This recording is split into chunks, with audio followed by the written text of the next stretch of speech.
এই পাতলু, চলো আজকে আমরা কাপড় দেবো, আমাদের কাপড় অনেক ময়লা হয়ে গেছে। আরে মোটর, তুমি একদম ঠিক বলেছো, প্লাস্টিকের পাত্রে কাপড়গুলো রাখো। পাতলু, আমি কাপড়গুলো পা দিয়ে ভালো করে ভিজিয়ে নিচ্ছি। তুমি এই পাত্রটা নিয়ে পানিতে চুবিয়ে রাখো, যাতে ময়লাগুলো ভালো করে পরিষ্কার হয়। হ্যাঁ পাতলু, তুমি একদম ঠিক বলেছো, আমি ভিজিয়ে নিচ্ছি।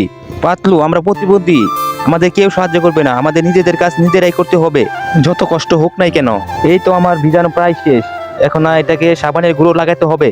তোমার হয়ে গেলে মোটো তুমি এখানে নিয়ে আসো। হ্যাঁ, এখন ঘরে যেয়ে তুমি সাবানের গুঁড়োটা নিয়ে আসো। হ্যাঁ পাতলু, আমি নিয়ে আসছি। তুমি নিয়ে আসতে আসতে পা দিয়ে আমি আরেকটু ভালো করে ভিজিয়ে নেই, এতে আরো ভালো করে ময়লা পরিষ্কার হবে। এখন প্যাকেটটা ভালো করে ছিঁড়ো মোটু, যাতে মাটিতে না পড়ে যায়, সাবধানে ছিঁড়ো। হ্যাঁ পাতলু, তুমি চিন্তা করো না, প্যাকেটটাকে আমি খুব যত্ন সহকারে ছিঁড়বো, এটা অনেক শক্ত। হ্যাঁ মোটু, তাই তো তোমাকে বলছি এটাকে সাবধানে ছিঁড়তে। মোটু, ছিঁড়ে তাড়াতাড়ি করে দাও। হ্যাঁ পাতলু। মোটু, তোমার হয়ে গেলে এই পাত্রে অল্প পরিমাণ ঢেলে দাও। আরে পাতলু, তুমি চিন্তা করো না।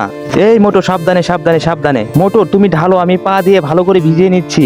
বন্ধুরা, তোমাদের যদি এই মোটু পাগলুর গল্পটি ভালো লেগে থাকে তাহলে অবশ্যই লাইক সাবস্ক্রাইব করে চ্যানেলটির পাশে থাকবে তোমাদের ছোট ভাই হিসাবে।